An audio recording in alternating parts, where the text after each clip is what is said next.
നമസ്കാരം. സമകാലികത്തിൻ്റെ പുതിയ എപ്പിസോഡിലേക്ക് സ്വാഗതം.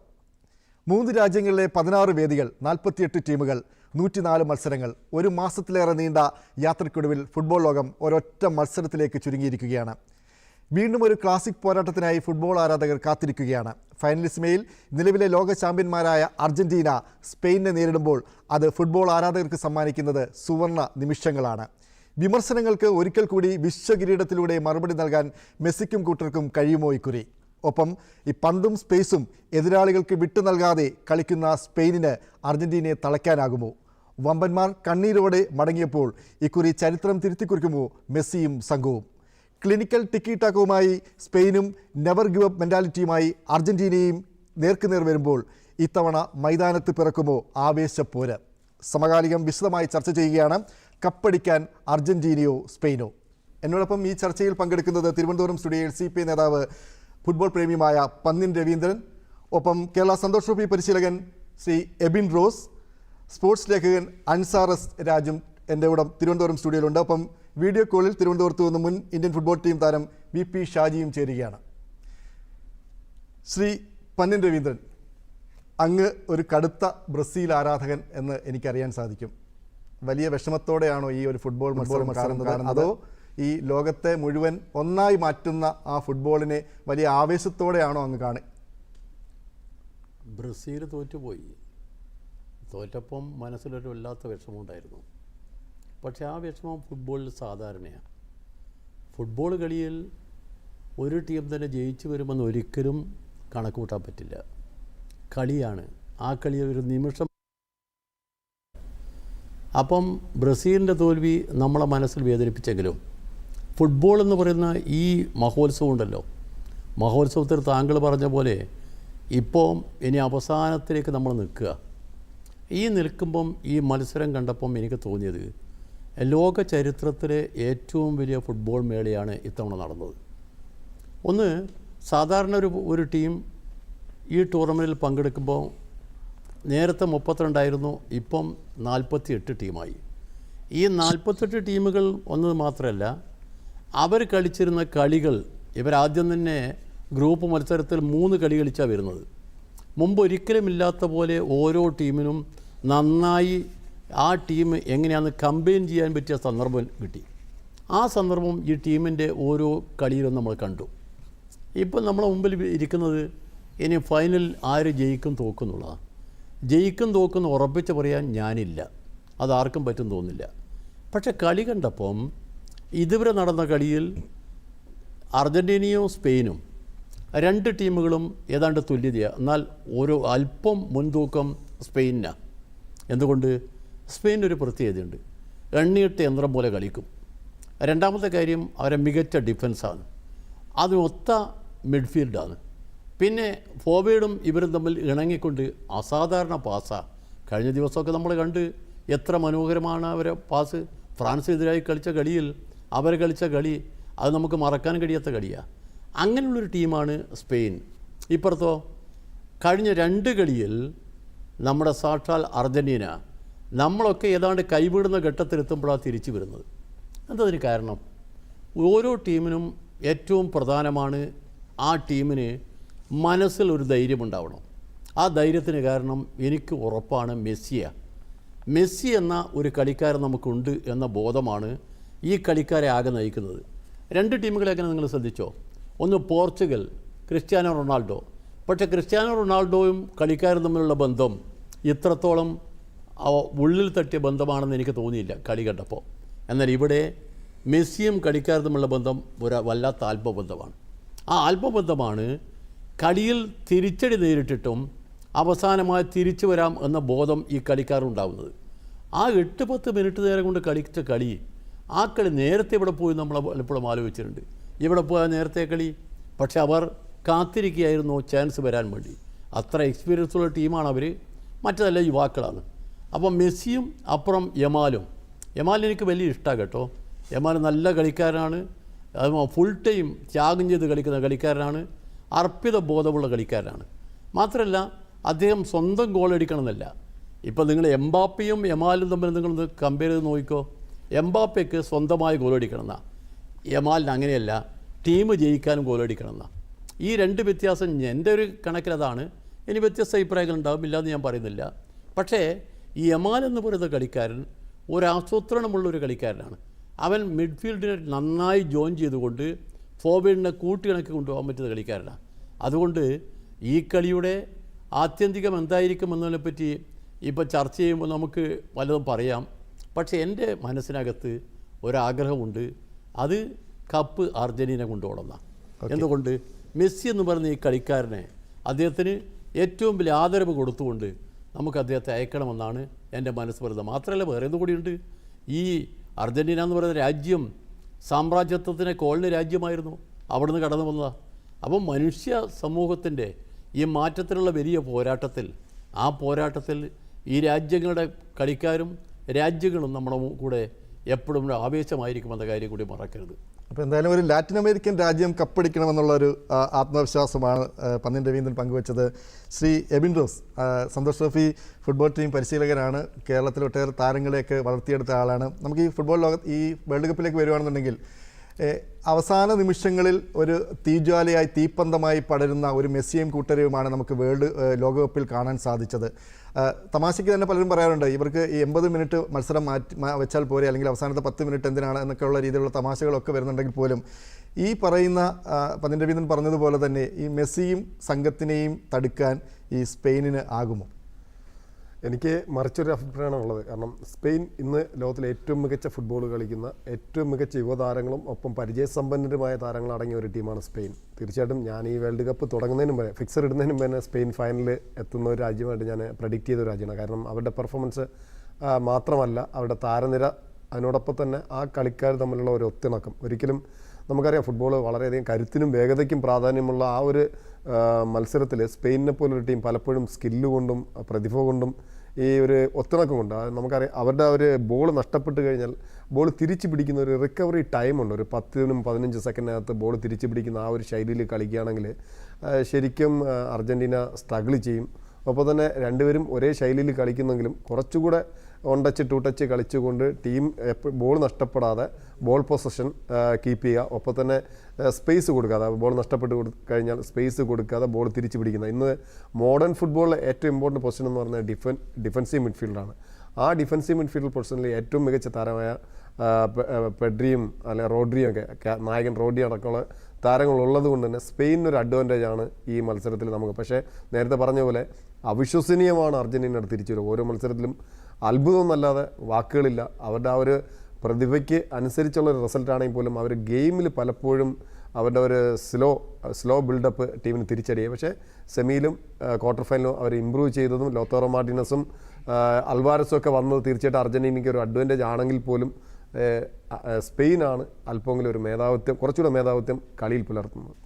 ഓക്കെ, അപ്പം സ്പെയിനൊരു നമുക്കൊരു ഫേവറേറ്റിനെ കിട്ടിയിട്ടുണ്ട്. അപ്പം തീർച്ചയായിട്ടും സ്പെയിൻ കപ്പടിക്കുമെന്നുള്ളൊരു വിശ്വാസമാണ് പ്രകടിപ്പിച്ചത്. ഞാൻ പറഞ്ഞതുപോലെ അദ്ദേഹം പറഞ്ഞതുപോലെ തന്നെ ഏറ്റവും കൂടുതൽ സ്പെയിനിനെ എല്ലാ കണക്കൂട്ടലിൽ പറയുന്നത് തന്നെ ആ പ്രതിരോധവും മിഡ്ഫീൽഡുമാണ് സ്പെയിനിനെ ഏറ്റവും കൂടുതൽ അവരുടെ ഫേവറേറ്റുകളാക്കി മാറ്റുന്നത്. പിന്നെ ശാന്തമായി കളിച്ച്, പക്ഷേ ഒരു കാര്യം ഉറപ്പുണ്ട്, ഈ രണ്ട് ടീമുകൾക്കും ഏറ്റവും കൂടുതൽ വേർത്ത ഒരു രാജ്യമുണ്ട്. കേപ്പ് വെർദെ എന്ന് പറഞ്ഞ ഒരു രാജ്യത്തോട് രണ്ട് ടീമുകളും വേർക്കുന്ന ഒരു കാഴ്ച നമുക്ക് ഈ ലോകകപ്പിൽ കണ്ടാണ്. ആദ്യ മത്സരത്തിൽ സ്പെയിൻ കേപ്പ് വെർദെയുമായിട്ട് സമനില പിടിക്കുകയുണ്ടായി. അതുപോലെ തന്നെയാണ് അർജൻറ്റീനയും, വളരെ കഷ്ടിച്ചാണ് അർജൻറ്റീനയും കേപ്പ് വെർദെ എന്ന രാജ്യം. അപ്പം രണ്ട് കൂട്ടരുടെയും രണ്ട് രാജ്യങ്ങളുടെയും ശക്തിയും അതുപോലെ തന്നെ ബലഹീനതയും ഒക്കെ നമുക്ക് മനസ്സിലാക്കാൻ സാധിച്ചു. അപ്പം ഒരു ചെറിയ രാജ്യത്തെ പോലും, ആ രാജ്യത്തോട് പോലും ഈ രണ്ട് ടീമുകളും വേർക്കുന്ന ഒരു കാഴ്ച കണ്ടു. എന്തായാലും അൻസാർ സിറാജിന് ഒരുപാട് കാര്യങ്ങൾ പറയാനുണ്ടാകും. പ്രത്യേകിച്ചും ഈ ഫുട്ബോളുമായിട്ട് ബന്ധപ്പെട്ട് നിരവധി പഠനങ്ങളും ഒക്കെ നടത്തിയ ഒരാളെന്നുള്ള രീതിയിൽ ഈ പറയുന്ന മാറ്റങ്ങൾ, പ്രത്യേകിച്ചും അർജൻറ്റീന ഇത്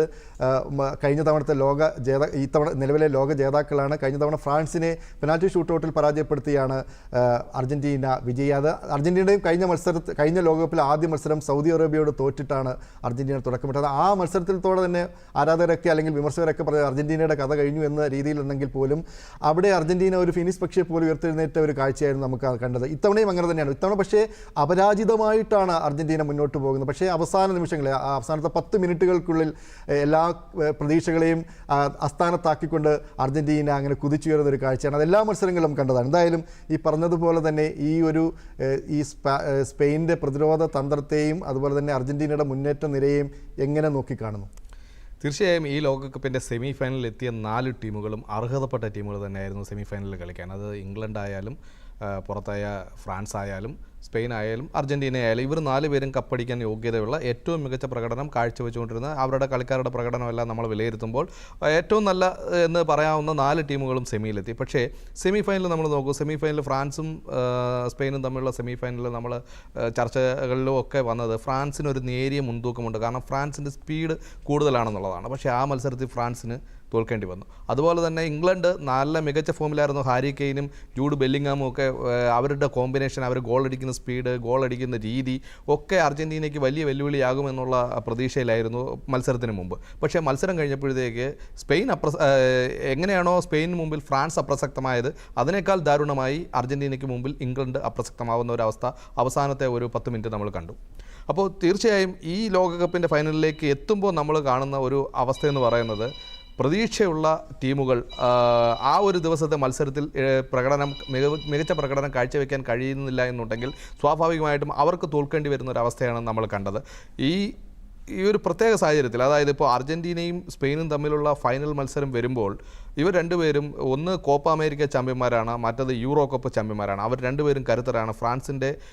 ഫ്രാൻസിനെ കഴിഞ്ഞ ലോകകപ്പിൽ തോൽപ്പിച്ച ടീമാണ് അർജൻറ്റീന.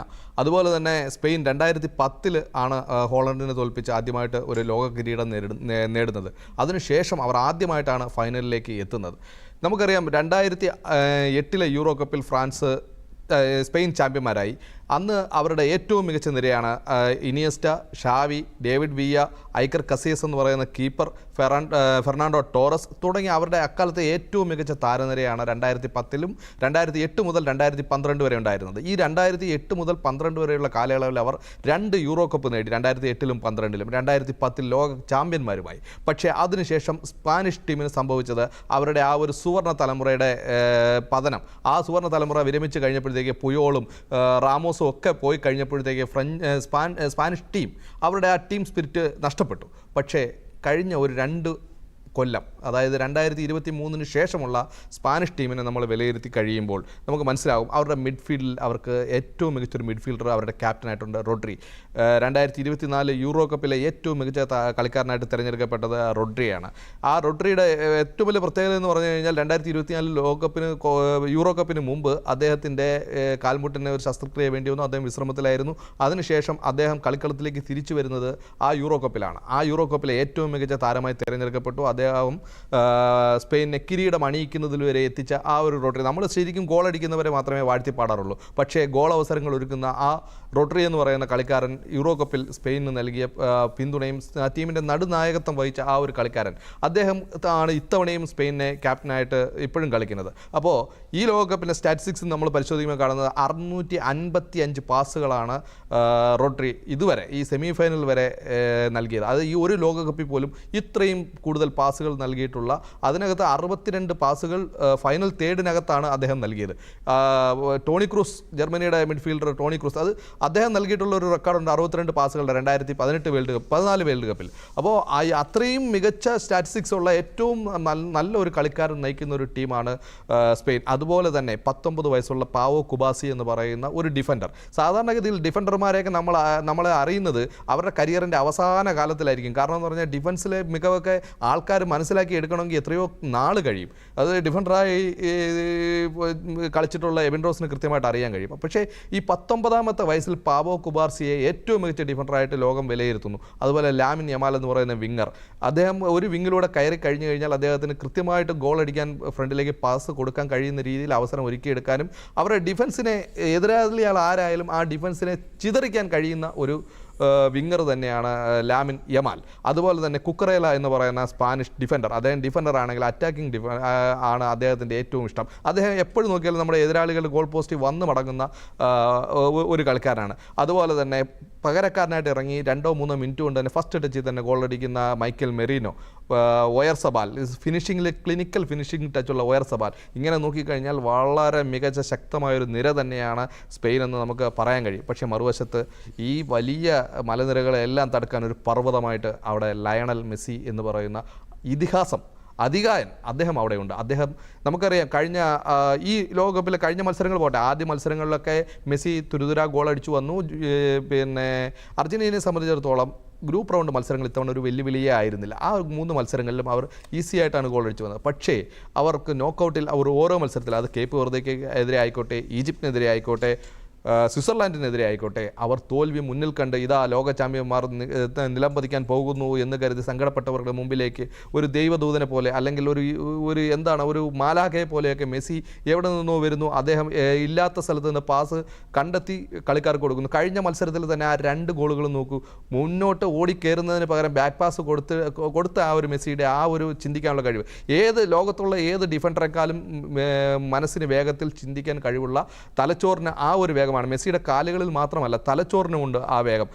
അദ്ദേഹത്തിൻ്റെ ആ കൃത്യതയാർന്ന പാസ്സാണ്. അതുപോലെ കണക്ട് ചെയ്തെടുത്ത ഒരു ക്രോസ്, ആ ക്രോസിന് തല വെച്ച് കൊടുക്കേണ്ട ചുമതലയേ ഉണ്ടായിരുന്നുള്ളൂ കളിക്കാരന്. അപ്പോൾ അത്രയും കൃത്യതയോടെ കണിച്ചതയോടെ ചിന്തിക്കാനും ചിന്തിക്കുന്നത് പ്രാവർത്തികമാക്കാൻ കഴിയുന്ന മെസ്സി എന്ന് പറയുന്ന ഒരു കളിക്കാരൻ അർജന്റീനയ്ക്ക് ഉള്ളിടത്തോളം കാലം ഫൈനൽ വിസിൽ അടിച്ചു കഴിഞ്ഞാലും ഒന്നുകൂടെ കണ്ണ് തിരുമ്മി നോക്കണം കളി ആരാണ് ജയിച്ചത്. കാരണം ആ രീതിയിൽ അത്രയും ആവേശം തന്നെയാണ് ഈ മത്സരത്തിനെ കുറിച്ച് പ്രതീക്ഷിക്കുന്നത്. എന്തായാലും ഈ കളിക്കളത്തിലെ മികവ് മാത്രമല്ല, നമ്മളൊരു സൂപ്പർ കമ്പ്യൂട്ടറായിട്ട് മാറുന്ന ഒരു മെസ്സിയാണ് നമുക്ക് ഈ വേൾഡ് കപ്പ് വേദികൾ കണ്ടത്. അത്രമാത്രം ഈ ശരീരം കൊണ്ട് മാത്രമല്ല, മികവ് കൊണ്ട് മാത്രമല്ല, തലച്ചോറ് കൊണ്ട് കളിക്കുന്ന ഒരു അർജന്റീനിയൻ ടീമിനെയാണ് നമുക്കിപ്പോൾ കാണാൻ സാധിക്കുന്നത്. ശ്രീ വി പി ഷാജി, കേൾക്കാമോ? ഷാജി, ഞാൻ മനസ്സിലാക്കുന്നത് അങ്ങ് ഒരു അർജന്റീനൻ ആരാധകൻ എന്നാണ്. തീർച്ചയായിട്ടും ഇതുവരെയുള്ള അർജന്റീനയുടെ പ്രകടനം ഇത്തവണ കപ്പടിക്കുമോ? ഇല്ല, അർജന്റീനൻ ആരാധകൻ തന്നെയാണ്. 40 വർഷത്തോളായി. 86-ല് മറഡോണയുടെ വരവോട് കൂടിയിട്ട് അർജന്റീന ഫാനായ ഒരാളാണ്. അപ്പം അർജന്റീന ഫാനാണെങ്കിൽ ഈ വേൾഡ് കപ്പിൽ അർജന്റീന അത്ര ഫേവറേറ്റുകളായിരുന്നില്ല തുടക്കത്തിൽ ഫ്രാൻസും സ്പെയിനും ഇംഗ്ലണ്ടും മൊറോക്കോ ഒക്കെ തന്നെയായിരുന്നു ഞാനും പറഞ്ഞുകൊണ്ടിരുന്നത് ഫേവറേറ്റുകളായിട്ട്. അത് എന്തായാലും അർജന്റീനൻ ടീം, മെസ്സി എന്നൊരു ഘടകം എപ്പോഴും ആ ടീമിനെ മുന്നോട്ട് നയിക്കൽ, ഇപ്പം മുന്നോട്ട് നയിക്കുന്നതെന്ന് പറഞ്ഞാല് ഒരു എന്താ പറയാ, മിശിഹ എന്നൊക്കെ പറയുന്ന വാക്കിനൊരു അർത്ഥം ഉണ്ടാകുന്ന രീതിയിലാണ് ഇപ്പം കളി പോയിക്കൊണ്ടിരിക്കുന്നത്. ഇപ്പൊ ലാസ്റ്റ് 3 നോക്കൌട്ട് റൗണ്ടിലെ മാച്ചുകൾ നോക്കാം, 79 മിനിറ്റ് വരെ അല്ലെ 80 മിനിറ്റ് വരെ അർജന്റീന പുറകിലാണ്. അവസാനത്തെ 10 മിനിറ്റുകളിലാണ് അർജന്റീന മാജിക് കാണിച്ച് തിരിച്ചു വരുന്നത്. അപ്പം ആ ഒരു കളി, അത് നേരത്തെ പറഞ്ഞ പോലെ സ്പെയിൻ ഏറ്റവും നല്ലൊരു ടീമാണ്. പക്ഷെ ഇതൊക്കെ പറഞ്ഞ പോലെ, അൻസാർ പറഞ്ഞ പോലെ സ്പെയിൻ ഏറ്റവും മികച്ച ടീമാണെങ്കിലും അവസാനത്തെ ഒരു ആൾ ഇപ്പുറത്തുണ്ട്. അപ്പോഴ് ഫൈനൽ വിസില് എപ്പോൾ മുഴുകുന്നോ അപ്പോഴ് മാത്രമേ റിസൾട്ട് എന്തായാലും നമുക്ക് അറിയാൻ പാടുള്ളൂ. വ്യക്തമാണ് ശ്രീ വി പി ഷാജി. പന്നിൻ രവീന്ദ്രൻ, ശരിക്കും ഈ ലോകകപ്പ് തുടങ്ങിയപ്പോൾ തന്നെ ഏറ്റവും കൂടുതൽ വിമർശകരുടെ കൂരമ്പുകൾ ഏറ്റുവാങ്ങിയ ഒരു ടീമാണ് അർജന്റീന. ഒട്ടേറെ കാര്യങ്ങളാണ്, അത് റെഫറിങ്ങിൻ്റെ കാര്യത്തിലാണെങ്കിൽ പോലും മറ്റെന്തോ ഈ ഫിഫയ്ക്ക് ഉള്ളിൽ താല്പര്യമുണ്ട് അർജന്റീനയെ കൊണ്ടുവരാൻ വേണ്ടിയിട്ടുള്ള. അത്തരം ഈ വാദങ്ങളോട് താങ്കൾ യോജിക്കുന്നുണ്ടോ? ആ വാദങ്ങളോട് എനിക്ക് യോജിപ്പില്ല. കാരണം പക്ഷെ ഒന്ന് പറയാനുണ്ട്, ഒരിക്കലും ലോകകപ്പ് മത്സരം നടക്കുന്ന രാജ്യങ്ങളില്ലാത്ത പോലെ ചില സംഭവങ്ങൾ അമേരിക്കയിലുണ്ടായി. അമേരിക്ക എന്ന് പറയുന്ന ലോകത്തിലെ വലിയ ഭരണാധികാരിയാണ്, ആരെയും വെല്ലുവിളിക്കുന്ന ഭരണാധികാരിയാണ്. ആ ട്രംപ് ഒരു കത്തെഴുതി കൊടുത്ത്, അത് ഏറ്റവും പരിഹാസ്യമായൊരു കാര്യമാണ്. കത്തെഴുതി കൊടുത്തതിരാ എന്ന് പറഞ്ഞാൽ ക്വാളിഫയിങ് മത്സരത്തിൽ തോറ്റുപോയ ഇറ്റലിയെ അകത്ത് കൊണ്ടുവന്ന് ഇറാനെ പുറത്താക്കണമെന്ന്. എത്ര മോശമായ സമീപനം അത്! ആ കത്തെഴുതി കൊടുത്തപ്പം ഉടൻ തന്നെ ഫിഫ പറഞ്ഞു അത് പറ്റില്ല എന്ന് അപ്പോൾ പറഞ്ഞു. അത് ഫിഫയോട് തീരുമാനം കറക്റ്റാണ്. എന്നാൽ പിന്നെ വന്ന കാര്യം എന്താ? പിന്നെ വന്നിരിക്കുന്ന ആ രാജ്യത്തിൻ്റെ ഒരു കളിക്കാരൻ ചുവന്ന കാർഡ് കണ്ട് പുറത്തു പോയി. ആ കളിക്കാരനെ അകത്ത് കൊണ്ടുവരണമെന്നാണ്. അതിന് ഫിഫ വഴങ്ങി. എന്ന് പറഞ്ഞാൽ ലോകകപ്പ് ഫുട്ബോൾ മത്സരിക്കുന്ന രാജ്യങ്ങളെല്ലാം, ആ രാജ്യങ്ങളൊക്കെ തന്നെ ഈ മത്സരത്തിൽ ഒരു ഒരുമയോടെ കൂട്ടായ്മയായിട്ട് വരിക.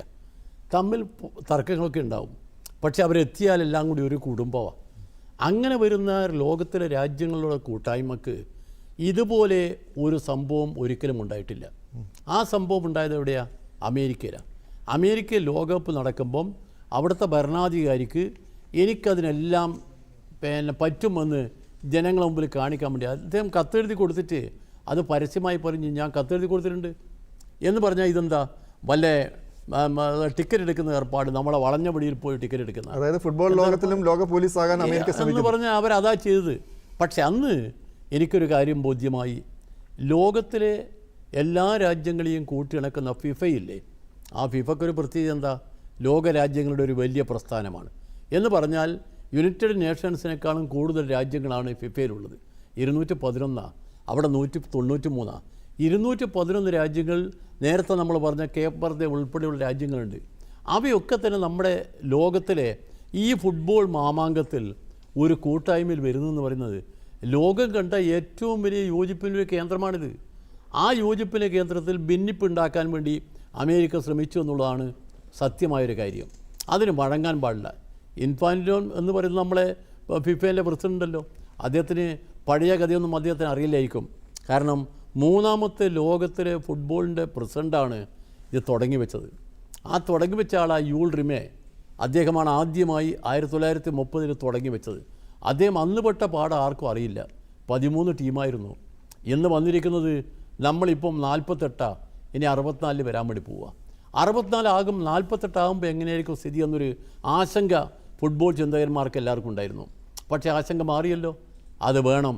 എല്ലാ ടീമുകൾക്കും വരാൻ പറ്റില്ലെങ്കിലും കുറേ ടീമുകൾക്ക് പ്രാദേശിക തലത്തിൽ കളിച്ചെങ്കിലും കയറി വരാൻ കഴിയണം.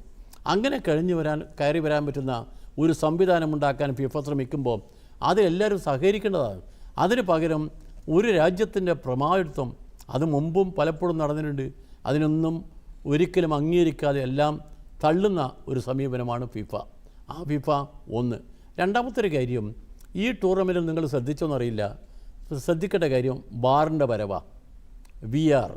വാറ് വന്നതിന് ശേഷം ഒരു കാര്യം ഉറപ്പായി, പഴയതുപോലെ പരിക്കധികമില്ല. ഞാൻ ശ്രദ്ധിച്ചിടത്ത് അങ്ങനെയാണ്, കളിക്കാർക്ക് പരിക്ക് കുറയുന്നുണ്ട്. വാറ് വരുമ്പം കാർഡുകളും വന്നു. അതിനെക്കുറിച്ച് റഫറിമാരെക്കുറിച്ച് തർക്കങ്ങളൊക്കെ വരുന്നു. ആ തർക്കങ്ങളൊക്കെ നമുക്ക് വാറിൽ നോക്കി പരിഹരിക്കാം. ഒരു കേസിൽ താങ്കൾ പറഞ്ഞ പോലെ ഒരു കേസിൽ നാട്ടിലാകെ ചർച്ച നടന്നതാണ്. അന്ന് ആ ഗോൾ എന്ത് കൊണ്ടുപോയിട്ട് പിന്നെ അത് മാറ്റിവെച്ച്, അതൊരു തർക്കം തന്നെയാണ്. പക്ഷേ ആ തർക്കം എന്ന് പറഞ്ഞാൽ നമുക്ക് ആ തർക്കിച്ചെടുക്കാൻ കഴിയില്ല. വാർ വളരെ കൃത്യമായി നോക്കി തീരുമാനിക്കാവുന്നതാണ്. അപ്പോൾ വാർ വന്നു, ഫുട്ബോളിൽ നിയന്ത്രണങ്ങൾ വന്നു, നമുക്ക് ഈ കൂട്ടായ്മയ്ക്ക് സത്യസന്ധമായ ഏർപ്പാടുകളാണെന്ന ബോധ്യം വന്നു. അത് വന്നാൽ ഈ ഫുട്ബോളിൽ ലോകം കാണുന്ന ആ വലിയ നേട്ടമില്ലേ? കാരണം ഈ ഫുട്ബോൾ കാണാൻ വേണ്ടി നമ്മൾ മാത്രമല്ല കാത്തിരിക്കുന്നത്. ഇറ്റാലിയൻ കവി പറഞ്ഞറിയോ, ആകാശ മാലാക്കമാർ തൊഴിലെല്ലാം മാറ്റിവെച്ചുകൊണ്ട് അവർ ഫുട്ബോൾ കളി കാണാൻ കാത്തു നിൽക്കുക.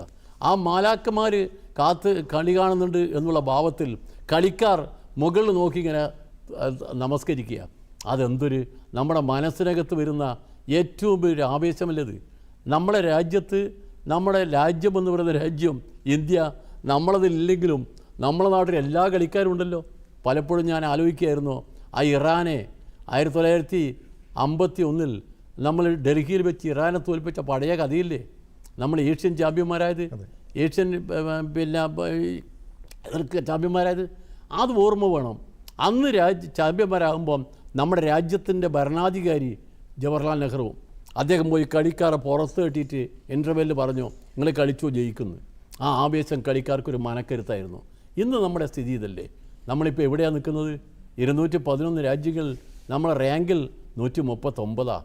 നമ്മൾ എത്രമാത്രം താണുപോയി. നമുക്ക് ആ വേദന ഈ മനസ്സിലുണ്ട്. ആ വേദനക്കടിയിലും നമുക്ക് അർജൻറ്റീനയോ സ്പെയിനിനെയോ ബ്രസീലിനെയോ അല്ലെങ്കിൽ പോർച്ചുഗലിനെയോ നമുക്ക് ആരാധിക്കാം.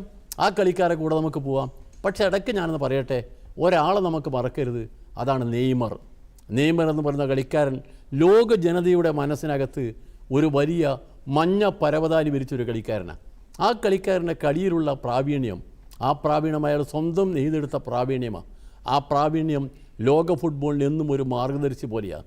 ആ കളിക്കാരൻ്റെ കളി നമുക്കധികം കാണാൻ കഴിഞ്ഞില്ല. കാരണം പരിക്ക് ആ കളിക്കാരനെ തുടർന്ന് പിന്നാലെ പോയി പിടിച്ചു വെക്കുകയായിരുന്നു. എന്തായാലും ഇനിയും വരുമെന്നാണ് ഇപ്പം ബ്രസീലിയൻ പ്രസിഡന്റ് പറഞ്ഞു, നെയ്മർ ഇനിയും ഉണ്ടാകും, അടുത്ത ലോകകപ്പിലും കളിക്കും, നമുക്ക് പറ്റിയെങ്കിൽ അടുത്ത ലോകകപ്പിൽ അത് കാണാം എന്നുകൂടി ഞാൻ മനസ്സിൽ വെക്കുന്നത്. നേരത്തെ പറഞ്ഞ അഭിപ്രായം തന്നെ അത് നമ്മളെ പിന്നെ അൻസാർ പറഞ്ഞപ്പം അദ്ദേഹം അതിനെ കുറിച്ച് സാങ്കേതികമായ കാര്യങ്ങൾ പറഞ്ഞു. ഇവിടെ പിന്നെ കളിക്കാരൻ്റെ കൂട്ടത്തിൽ ഒരാൾ ഇവിടെ അദ്ദേഹമല്ലേ ഉള്ളൂ. ഞാൻ പഴയ കാലത്ത് കളിച്ചെന്ന് പറഞ്ഞാൽ ഇനിയിപ്പോൾ കളിയിലെ പറഞ്ഞൊരു കാര്യമില്ലല്ലോ, വർഷങ്ങൾ എത്ര മുമ്പുള്ളതാണ്. പക്ഷേ എനിക്കെന്തോ ഒരു ഭാഗ്യമുണ്ടായിരുന്നു, കളി പറയാനൊരു ഭാഗ്യമുണ്ടായിരുന്നു. കമൻട്രി അത് 2001 വരെ ഞാൻ കളി പറഞ്ഞിരുന്നു. പക്ഷേ കളിയിൽ എനിക്ക് കഴിഞ്ഞില്ല. അത് എനിക്ക് കളിക്കാൻ തീരെ കഴിയില്ല എന്ന് എനിക്കറിയാം. ഫുട്ബോൾ കളിക്കാൻ ഈ നമ്മുടെ ആരോഗ്യത്തിൻ്റെ പ്രശ്നങ്ങളാണോ അതോ ശാരീരികമായിട്ടുള്ള പ്രശ്നങ്ങളാണോ? അല്ല, ഫുട്ബോൾ കളിക്കാൻ ഞാൻ അന്ന് കളിച്ചുകൊണ്ടിരിക്കുന്ന അവസരത്തിലാണ് കണ്ണൂർ ശ്രീനാരായണ ഫുട്ബോൾ ടൂർണമെൻറ്റ് വന്നത്. ആ ടൂർണമെൻറ്റ് വന്നപ്പം ഞാൻ അനൗൺസറായിരുന്നു. അപ്പോൾ ടി ദാമോദരനുണ്ടല്ലോ നമ്മളെ അദ്ദേഹമാണല്ലോ കമൻറ്റേറ്റർ, ബാസി മാലാപ്പറമ്പും, അവർ രണ്ടുപേരും കൂടി പറഞ്ഞു നിങ്ങൾക്ക് കമൻട്രി നോക്കിക്കൂടെ. അങ്ങനെ ഞാൻ ആദ്യമായ റേഡിയോയിൽ പറയുന്നത് എൻ്റെ ഓർമ്മയിൽ ഏറ്റവും സുവർണമായ ഒരു നിമിഷം എൻ്റെ അമ്മ അവസാനം വരെ മനസ്സിൽ കൊണ്ടു കിടന്നാണ് ആകാശവാണിയിൽ ഞാൻ പറഞ്ഞ കാര്യം എന്ന് പറയാം. അന്ന് AER ഫെയിം എന്ന് പറഞ്ഞാൽ നാട്ടിൽ വലിയ ബഹുമതിയായിരുന്നു. ഞാൻ എൻ്റെ പഞ്ചായത്തിന് ആദ്യമായി ഞാൻ ഒരു ആകാശവാണിയിൽ പറഞ്ഞ ഒരാളായി. അത് സ്ത്രീകളൊക്കെ എന്നെ കാണാതെ അപ്പുറന്ന് പറയും ആ ചെക്കൻ പോകുന്നതുണ്ടോ, ആകാശവാണി പറഞ്ഞതാ. എന്തൊരു ആവേശമായിരുന്നു. അതൊക്കെ മധുര സ്മരണകൾ നമ്മുടെ മനസ്സിനകത്ത് ഇന്നും അയവിറക്കുമ്പോൾ ഫുട്ബോൾ എന്ന് പറയുന്ന ഈ ജനകീയോത്സവം, ഫുട്ബോൾ എന്ന് പറയുന്ന മനുഷ്യനെ യോജിപ്പിക്കുന്ന ഒരു മഹാപ്രസ്ഥാനം, ആ പ്രസ്ഥാനം വളർന്നുകൊണ്ടിരിക്കുകയാണ്. ആ പ്രസ്ഥാനത്തിൻ്റെ ഭാഗമായി ഇപ്പം നടക്കുന്ന ഈ മത്സരത്തിൽ ഞാൻ നേരത്തെ പറഞ്ഞതിൽ ഇപ്പം നമ്മളെ അൻസാർ പറഞ്ഞുകൊണ്ടോ അല്ലെങ്കിൽ ഇദ്ദേഹം പറഞ്ഞുകൊണ്ടോ അതിന് മാറ്റമില്ല. ഞാനത് തന്നെ സ്പെയിനാണ് മുൻതൂക്കം. പക്ഷേ എൻ്റെ മനസ്സിനകത്ത് ഇപ്പോഴും അർജന്റീന കപ്പടിക്കണമെന്നാണ്. അതുകൂടി ആർക്കും പരിക്കില്ലാത്ത രീതിയിലാണ് പന്നിൻ്റെ വീതിൻ്റെ അഭിപ്രായം പറഞ്ഞിരിക്കുന്നത്. എന്തായാലും ഞാൻ ഷാജിയിലേക്കൊന്ന് പോവുകയാണ്. ഷാജിയിലേക്ക് വളരെ ചുരുക്ക സമയം കിട്ടിയിരുന്നുള്ളൂ. എന്നാൽ പോലും ഷാജി പറഞ്ഞ പോലെ ഈ കളിയുടെ സാങ്കേതികത്വമൊക്കെ സാങ്കേതിക മികവോടുകൂടി ഈ ആരാധകർക്ക് മുന്നിൽ അവതരിപ്പിച്ചാണ് ഇപ്പോൾ ഇത്തവണ ഫിഫ മുന്നിട്ട് വന്നിരിക്കുന്നത്. അതുകൊണ്ട് തന്നെ കൃത്യതയോടെ എല്ലാ കളികളുടെയും ഓരോ ചലനങ്ങളും ഒപ്പിയെടുത്തുകൊണ്ട് തന്നെയാണ് നമുക്ക് മനസ്സിലാക്കാൻ സാധിക്കുന്നത്. അതുകൊണ്ട് ഈ പറയുന്ന ആരുടെ കൂടെയാണ് അല്ലെങ്കിൽ ആർക്കെതിരെയാണെന്നുള്ള കാര്യത്തിലൊന്നും നമുക്ക് ഒരു തരത്തിലുള്ള വ്യക്തതയില്ല. അതൊക്കെ ആരോപണങ്ങൾ മാത്രമായി അവശേഷിക്കുകയാണ്. എന്തായാലും ഈ ലോകകപ്പിൻ്റെ ഫൈനലിൽ ഈ രണ്ട് ടീമുകളും ഫൈനലിൽ ഏറ്റുമുട്ടുന്നത്, അതായത് ഒരു യൂറോ ചാമ്പ്യനും ഒരു കോപ്പ അമേരിക്കൻ ചാമ്പ്യനും തമ്മിൽ ഏറ്റുമുട്ടുന്നത് ആദ്യമായാണ്. നേരത്തെ ഇതിനു മുമ്പ് 1966 ഈ സ്പെയിനും അർജന്റീനയും ആദ്യഘട്ട റൗണ്ടുകളിൽ മത്സരിച്ചത്. എന്നാൽ പോലും ഈ മിഡ്ഫീൽഡും അതുപോലെ തന്നെ പ്രതിരോധവും പ്രത്യേകിച്ചും സ്പെയിൻ്റെ ഗോളിയുടെ മികവും അതാണ് ഈ സ്പെയിൻ്റെ ഏറ്റവും പ്രധാനപ്പെട്ട. പിന്നെ ഈ പറഞ്ഞ പോലെ പാസുകളുടെ എണ്ണം, നേരത്തെ സൂചിപ്പിച്ചതുപോലെ തന്നെ ഈ പാസുകൾ കൃത്യമായി കൊടുത്ത് ഗോളടിയിലേക്ക് മാറ്റുന്ന ഒരു തന്ത്രം. എന്തായാലും ഈ സ്കലോണി എന്ന് പറയുന്ന ആ ഒരു കോച്ചിൻ്റെ കാര്യം എങ്ങനെ കാണുന്നു? തീർച്ചയായിട്ടും കഴിഞ്ഞ വേൾഡ് കപ്പിന് മുൻപ് സ്കലോണി ചാർജ് എടുക്കുമ്പോൾ മറഡോണ പറഞ്ഞ വാക്കുകളൊക്കെ ഉണ്ടായിരുന്നു. അപ്പം ഒരു കോച്ചിനെ കുറിച്ച് പറഞ്ഞെങ്കിലും ആ കോച്ച് അർജന്റീന തോറ്റുകൊണ്ടിരിക്കുന്ന അർജന്റീനയെ കഴിഞ്ഞ വേൾഡ് കപ്പ് ചാമ്പ്യൻസ് ആക്കി, കോപ്പ അമേരിക്ക ചാമ്പ്യൻസ് ആക്കി, ഇപ്പോൾ വീണ്ടും അടുത്തൊരു ഫൈനലിലേക്ക് എത്തിച്ചിരിക്കുകയാണ്. അപ്പം തീർച്ചയായിട്ടും ഈ സ്കലോണിയുടെ തന്ത്രങ്ങൾ, അത് എനിക്ക് തോന്നുന്ന ആ ചേഞ്ചസ് ഒക്കെ വളരെ എഫക്റ്റീവാണ്. അർജന്റീന കളിച്ച മാച്ചുകളിലുള്ള സബ്സ്റ്റിറ്റ്യൂഷൻ ഒക്കെ എല്ലാം ഈക്വൽ പ്ലേയേഴ്സ് തന്നെയാണ്. സബ്സ്റ്റിറ്റ്യൂഷൻ ആകെ 11 പേർക്ക് കളിക്കാൻ പറ്റുന്നതുകൊണ്ട് മാത്രമാണ് ബാക്കിയുള്ളവർ ബെഞ്ചിലിരിക്കുന്നത്. അപ്പൊ ആ സബ്സ്റ്റിറ്റ്യൂഷനുകളും ആ ടീമിനെ എങ്ങനെയൊക്കെ മാറ്റിയെടുക്കാൻ പറ്റും എന്നുള്ള രീതിയൊക്കെ സ്കലോണി പരീക്ഷിച്ചു. അപ്പൊ ഞാൻ പറയാം, ഇപ്പോൾ പിന്നിട്ട കളികളെ കുറിച്ചല്ല, നാളെ നടക്കുന്ന ഫൈനൽ, അടുത്ത ദിവസം നടക്കുന്ന ഫൈനൽ, അന്ന് എന്താണ് തീരുമാനങ്ങൾ എടുക്കുന്ന ആ ടീമായിരിക്കും ജയിക്കുക. ഇപ്പം സ്പെയിൻ ആയാലും അർജന്റീന ആയാലും വന്ന വഴികളിലൊക്കെ വലിയ വലിയ ടീമുകൾ ആണ്. എന്നാലും അന്ന് എടുക്കുന്ന തീരുമാനങ്ങൾ, ഫൈനൽ എടുക്കുന്ന തീരുമാനങ്ങൾ, അത് ഏത് ടീമിന്റെ കോച്ചിന്റെ തീരുമാനങ്ങളായിരിക്കും ബെറ്റർ ആവുക, ആ ടീമിന് തന്നെയാണ് ചാൻസ് കൂടുതൽ. രണ്ട് ടീമും ഞാൻ ഒരിക്കലും ഇത് പ്രവചിക്കാൻ നിൽക്കുന്നില്ല ഫൈനലിന്റെ റിസൾട്ട്. പക്ഷേ ഈ രണ്ട് ടീമിൽ ആരായാലും, അർജന്റീന ആയാലും സ്പെയിൻ ആയാലും, സ്പെയിൻ ടോട്ടൽ ഫുട്ബോളാണ് ഇപ്പൊ കളിച്ചുകൊണ്ടിരിക്കുന്നത്. പഴയ എല്ലാവരും പറഞ്ഞ ടോട്ടൽ ഫുട്ബോൾ, ഗോൾ കീപ്പർ തൊട്ട് സ്ട്രൈക്കർ വരെ. റോഡ്രി കളിക്കുന്ന വെച്ചാല് സ്വന്തം പെനാൾട്ടി ഏരിയ തൊട്ട് അടുത്ത പെനാൾട്ടി ഏരിയ വരെയാണ് വർക്ക് ചെയ്തുകൊണ്ടിരിക്കുന്നത്. അപ്പം ഇത്രയും മനോഹരമായ കളി കാഴ്ചവെക്കുന്ന സ്പെയിനും അതിനേക്കാൾ ഉപരി ഇപ്പോഴത്തെ നമ്മുടെ മെസ്സിയുള്ള അർജന്റീനയും കളിക്കുന്ന കാണുമ്പോൾ തന്നെ നമുക്ക് ഈ നൂറ്റാണ്ടിൽ ജീവിച്ചതിന്റെ ഏറ്റവും വലിയ ഭാഗ്യമാണ്. ഇത്രയും നല്ല കളിക്കാരുടെ കളി കാണാൻ സാധിച്ചത്. നമ്മളെപ്പോലുള്ള ആൾക്കാർക്ക് ഇത്രയും നല്ല കളി സമ്മാനിച്ചതിന് അവർക്ക് ആണ് ശരിക്കും പറഞ്ഞാൽ നന്ദി പറയുന്നത്. ഓക്കെ ഷാജി, ഞാൻ എബിൻ റോസിലേക്ക് പോവുകയാണ്. എബിൻ റോസ്, ഈ രണ്ട് രാജ്യങ്ങൾ ഒരേപോലെയുള്ള, അതായത് സ്പാനിഷ് സംസാരിക്കുന്ന രണ്ട് രാജ്യങ്ങൾ, ബാഴ്സലോണ എന്ന് പറയുന്ന ടീമിലെ പ്രധാനപ്പെട്ട താരങ്ങൾ, അത് അർജന്റീനിയൻ താരങ്ങളാണെങ്കിലും സ്പെയിൻ്റെ താരങ്ങളാണെങ്കിൽ പോലും അത് ഒരേപോലെ കളിച്ചു വരുന്ന രണ്ട് രാജ്യങ്ങളുടെ ഒരു മത്സരം കൂടിയാണ് ഈ പറയുന്ന ഫൈനൽ മത്സരം. ഈ ഫൈനൽ മത്സരത്തിന് ഒരുങ്ങുമ്പോൾ ഈ ബാഴ്സയുടെ പിന്തുണ അല്ലെങ്കിൽ ബാഴ്സയുടെ ആരാധകരുടെ പിന്തുണ ആർക്കാകും കറി? എനിക്ക് തീർച്ചയായിട്ടും വളരെ സന്തോഷം തോന്നുന്ന കാര്യം എന്ന് പറഞ്ഞു കഴിഞ്ഞാൽ ബോൾ പൊസഷൻ കൂടുതൽ കളിക്കുന്ന ഇരു ടീമുകൾ തമ്മിലുള്ള ഒരു പോരാട്ടമാണ്. അത് സ്പെയിനിലെ ടിക്കിട്ടാക്കി ആയിരുന്നാലും ശരി, അർജൻറ്റീന ലാറ്റിൻ അമേരിക്കൻ ശൈലിയായിരുന്നു ശരി, ഇതൊക്കെ ഒരേ ശൈലിയിൽ വ്യത്യസ്തമായ വേരിയേഷനോടുകൂടി പ്രൊജക്റ്റ് ചെയ്ത് കളിക്കുന്ന ഒരു ഗെയിമാണ്. അവിടെ ഫിസിക്കലിനേക്കാൾ കൂടുതൽ പ്രാധാന്യം സ്കില്ലിനും സ്റ്റൈലിഷ് ആയിട്ടുള്ള പാസുകൾക്കും എന്താ പറയുക, ഒരു എക്സൈറ്റ്മെൻറ്റിലാണ് ഞാൻ ശരിക്കും പറഞ്ഞത്. അതുകൊണ്ട് തന്നെ ബാഴ്സലോണ മാത്രമല്ല, ലോകം മൊത്തം കാത്തിരിക്കുന്ന, മൊത്തം സപ്പോർട്ട് ചെയ്യുന്ന, ഏത് ടീമിനെ സപ്പോർട്ട് ചെയ്യണം എന്ന് അറിയാതെ വളരെ മനോഹരമായ ഒരു മത്സരത്തിൽ, ടെക്നിക്കലി പറയുകയാണെങ്കിൽ ഞാൻ പറഞ്ഞല്ലോ ബോൾ പൊസിഷനിൽ കൂടുതൽ, കഴിഞ്ഞ കളി ഇംഗ്ലണ്ടുമായിട്ടുള്ള മത്സരത്തിൽ ആദ്യ ഹാഫിൽ വളരെ ശാരീരികമായിട്ടുള്ളൊരു ഫൈറ്റ് വന്നെങ്കിൽ പോലും അതിനുശേഷം രണ്ടാമത്തെ പകുതിയിൽ ബോൾ പൊസിഷൻ എടുത്തുകൊണ്ട് കളിക്കുന്ന ആ ഒരു അർജൻറ്റീനയുടെ ശൈലി തീർച്ചയായിട്ടും ഈ പറയുന്ന പോലെ ടിക്കിട്ടാക്കിയ ശൈലിയുടെ ഒരു വേരിയേഷൻ തന്നെയാണ്.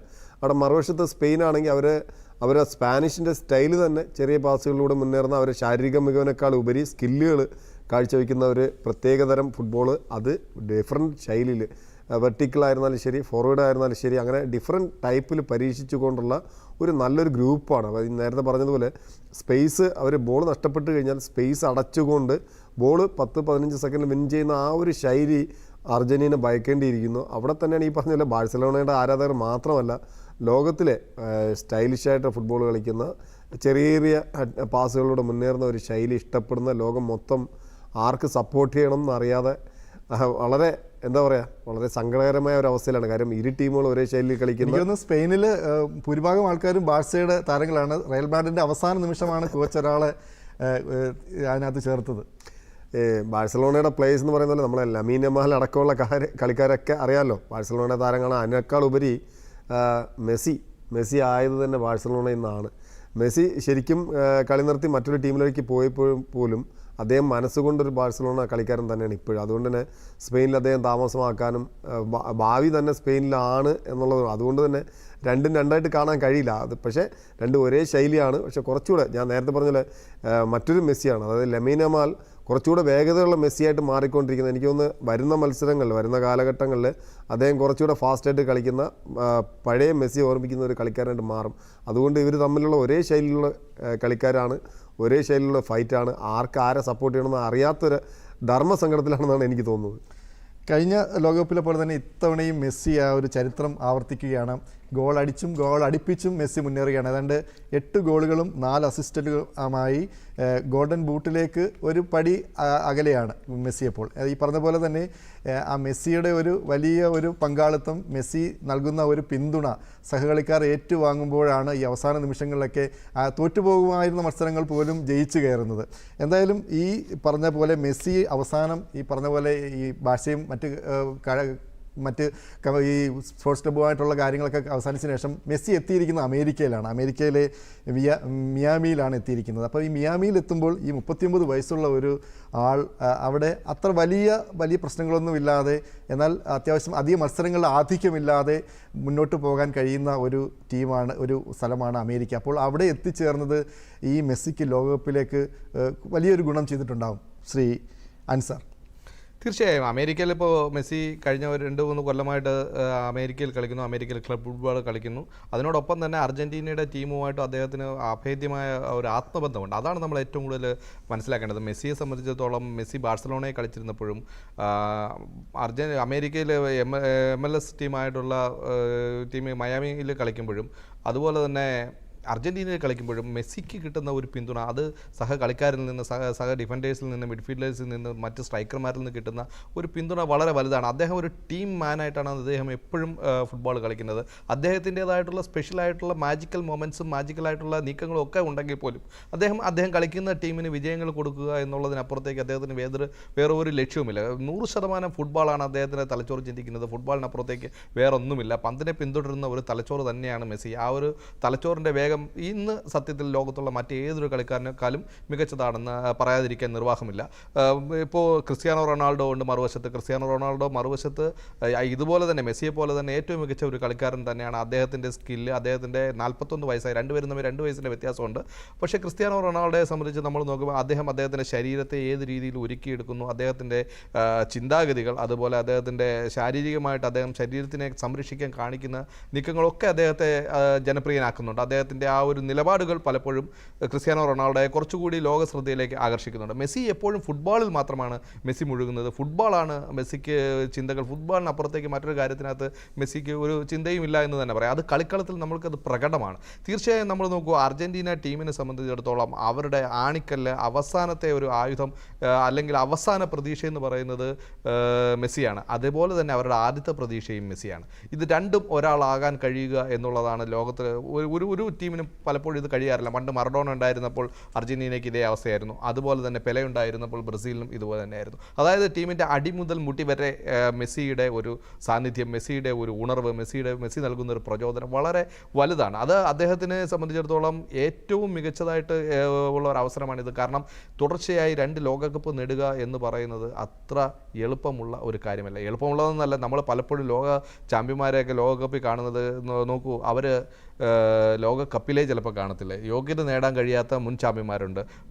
2010 ലോക ചാമ്പ്യന്മാരായ സ്പെയിൻ 2014 ആദ്യത്തെ റൗണ്ടിൽ തന്നെ പുറത്തായ അവസ്ഥയുണ്ടായിരുന്നു. അപ്പോൾ ആ ഒരു ഘട്ടത്തിലാണ് 2 ലോകകപ്പ് ഫൈനലുകൾ തുടർച്ചയായിട്ട് വരുന്നു. അതുമാത്രമല്ല, 2 ലോകകപ്പ് പോട്ടെ, 2014 മെസ്സിയുടെ കരിയറിൻ്റെ ഏറ്റവും പീക്ക് ടൈമാണ്. അദ്ദേഹം അന്ന് ബാഴ്സലോണയുടെ മിന്നുന്ന കളിക്കാരനാണ്. ഒരു സീസണിൽ ക്ലബിന് വേണ്ടി 40, 42, 43 ഗോളുകളൊക്കെ അടിച്ചു കൂട്ടുന്ന ആ ഒരു പ്രായത്തിൽ, ആ ഒരു സമയത്ത് മെസ്സി അർജൻറ്റീനയെ ഇതുപോലെ ഒറ്റയ്ക്ക് കൊണ്ടുവന്ന് ഫൈനൽ വരെ എത്തിച്ചിട്ടുണ്ട് എന്നുള്ളത് നമ്മൾ നോക്കണം. അന്ന് ജർമ്മനിയുടെ മരിയോ ഗോഡ്സെ ഇഞ്ചുറി ടൈമിൽ നേടിയ ഒരൊറ്റ ഗോളില്ലായിരുന്നുവെങ്കിൽ അന്ന് മെസ്സി ലോക ചാമ്പ്യനായിരുന്നു. പിന്നീട് അത് 12 വർഷത്തിന് ശേഷമാണ്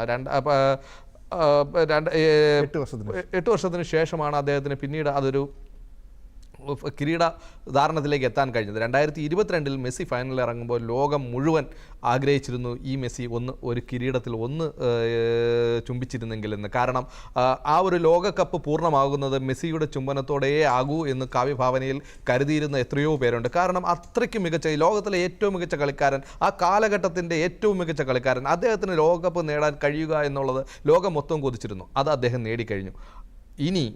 ഇപ്പോൾ വീണ്ടും അദ്ദേഹം വരുമ്പോഴത്തേക്ക് അദ്ദേഹത്തിന് അത് വീണ്ടും ആവർത്തിക്കാൻ കഴിഞ്ഞാൽ അതൊരു ചരിത്രമാണ്. ഒരുപക്ഷെ ഞാനും ശരിക്കും വിചാരിച്ചു 2022 ലോകകപ്പ് കിട്ടിയപ്പോൾ മെസ്സിക്ക് ശരിക്കും റിട്ടയർ ചെയ്യാൻ പറ്റിയ ഒരു സമയമാണ്. ശരിക്കും ഈ കപ്പോടുകൂടി തന്നെ മെസ്സി വിരിയട്ടെ, ഇനി അദ്ദേഹത്തിന് സാധിക്കും, അല്ലെങ്കിൽ അടുത്ത ലോകകപ്പ് വരുമ്പോൾ വലിയ ക്ഷീണം വന്ന് മെസ്സി പുറത്തു പോകുന്നതിനെക്കാൾ ഇപ്പോൾ നല്ല സമയമാണെന്ന് ഞാൻ വിചാരിച്ചിട്ടുണ്ട്. ശരിക്കും പറഞ്ഞാൽ അത്ഭുതപരമായിട്ടാണ് മെസ്സിയുടെ ഈ കഴിഞ്ഞ 4 വർഷത്തെ ചരിത്രം. തീർച്ചയായും മെസ്സി 2014 ലോകകപ്പ് ഫൈനലിന് ശേഷം കളി നിർത്തുന്നു എന്ന് മനസ്സ് പൊട്ടി പറഞ്ഞു പോയ ഒരു മനുഷ്യനാണ്. അത്രയ്ക്കും വൈകാരികമായിട്ട് ഫുട്ബോളിനെ സമീപിക്കുന്ന ഒരു മനുഷ്യനാണ്. ഫുട്ബോൾ ഇല്ലാതെ മറ്റൊന്നിനെക്കുറിച്ച് ചിന്തിക്കാൻ കഴിയാത്ത ഒരു മനുഷ്യനാണ്. അദ്ദേഹം 2014 ലോകകപ്പ് നേടാൻ കഴിയാതെ ഫൈനലിൽ തകർന്നു വീണപ്പോൾ അദ്ദേഹം പറഞ്ഞത് ഞാൻ ഇനി കളിക്കുന്നില്ല എന്നുള്ളതാണ്. അന്ന് ലോകം പറഞ്ഞു മെസ്സി ഇനിയും കളിക്കണം. കാരണം 2014 കഴിഞ്ഞിട്ട് ഇപ്പോൾ 12 വർഷങ്ങൾ കഴിഞ്ഞിരിക്കുന്നു. ഈ 12 വർഷവും മെസ്സി എന്ന് പറയുന്നത് 2014 മെസ്സി എങ്ങനെയായിരുന്നു അതേപോലെ തന്നെ ലോകം ചർച്ച ചെയ്യുന്ന, അതേപോലെ തന്നെ ലോകം ആരാധിക്കുന്ന, ഒരുപക്ഷെ അതിലേറെ ലോകം ആരാധിക്കുന്ന ഒരു കളിക്കാരനായിട്ട് മാറി എന്നുള്ളൊരു യാഥാർത്ഥ്യവും നമ്മൾ തിരിച്ചറിയേണ്ടതുണ്ട്. മെസ്സി ഒരുപക്ഷെ അദ്ദേഹം 39 വയസ്സായി. ക്രിസ്ത്യാനോ റൊണാൾഡോ ഇനിയും പോർച്ചുഗലിന് വേണ്ടി കളിക്കും. 41 വയസ്സായി അദ്ദേഹത്തിന്.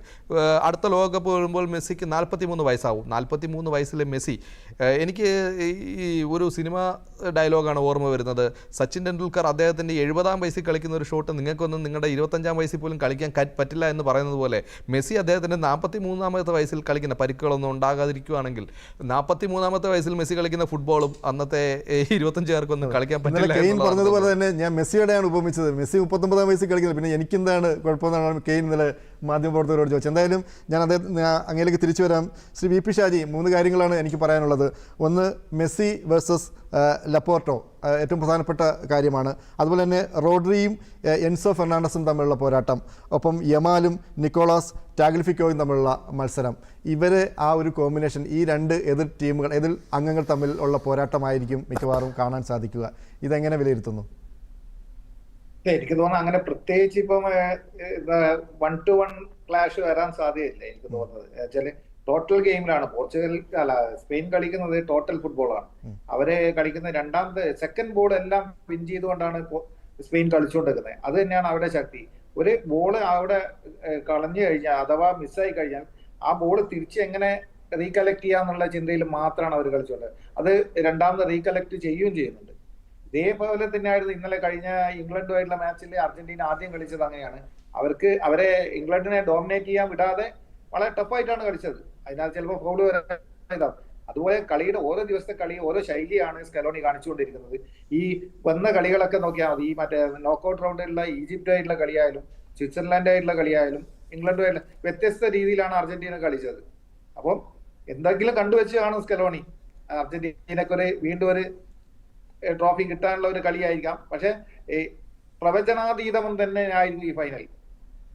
ഒന്നെങ്കിൽ സ്പെയിനിന്റെ യുവത്വം ചിലപ്പോൾ ഇതിനെ പെട്ടെന്ന് മറികടക്കാം, അല്ലെങ്കിൽ കുറച്ച് സമയമെടുത്ത് അർജന്റീന സമയമെടുത്തേ തിരിച്ചു വരുള്ളൂ. അപ്പൊ തീർച്ചയായിട്ടും പ്രവചനാതീതമായ മത്സരം എന്നാണ് അങ്ങ് വിശേഷിപ്പിക്കുന്നത്. എന്നാൽ പോലും ഞാനൊരു കാര്യം കൂടി കഴിഞ്ഞ ഒരു മാസത്തെ കാലം ഒന്ന് പരിശോധിക്കുകയാണെന്നുണ്ടെങ്കിൽ ഈ വമ്പന്മാർ ഇടറിയ ഒരു ലോകകപ്പ് കൂടിയായിരുന്നു. വലിയ പ്രതീക്ഷയോടുകൂടി വന്നു. ഇത്തവണയും നെയ്മറും അതുപോലെ തന്നെ CR7 ഒക്കെ കപ്പടിക്കാതെ പോകുന്ന ഒരു ചരിത്രം കൂടിയുണ്ട്. അവരുടെയൊക്കെ പ്രകടനത്തെ ഒന്ന് വിലയിരുത്താമോ? അല്ല, അങ്ങനെ ഞാൻ ഈ തുടക്കം തൊട്ട് ഞാനും എബിനും അൻസാറും കൂടി എനിക്ക് തോന്നുന്ന ആകാശവാണിയിലാന്ന് തോന്നിയിരുന്നു. അല്ല, അന്ന് ഞങ്ങൾ പറഞ്ഞ ഈ 10 ടീം ഇതിനകത്ത് പറഞ്ഞ ഈ പ്രീ ക്വാർട്ടറിൽ വന്ന ടീമുകളാണ്. അന്ന് ഞങ്ങൾ പോർച്ചുഗലിനെയും ബ്രസീലിനെയും അത്ര ഫേവറേറ്റ് ആയിട്ട് കരുതിയില്ല.